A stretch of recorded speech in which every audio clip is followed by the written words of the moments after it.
El día de hoy les traigo una nueva idea que se nos ha ocurrido, la cual sería cómo modificar el sonido de nuestra Veneri 312S, pero, pero sin cambiarle el escape. Comenzaremos destapando el silenciador.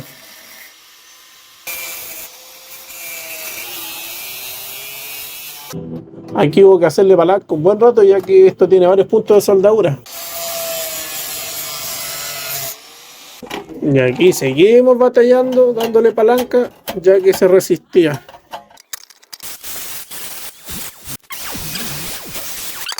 Después de dos teleseos, de toda esta guerra, llegamos a donde queríamos llegar. Aquí le removimos una de las restricciones que trae en su interior, con el objetivo de lograr un sonido más amplificado. Una vez hecho esto, procedemos a soldar el silenciador.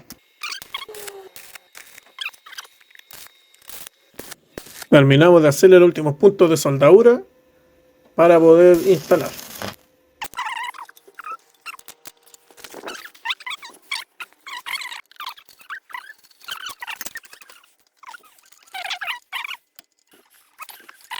Nos cayó la noche instalando el tubo de escape, pero ya estamos listos para probarlo. Los dejo con un antes y un después.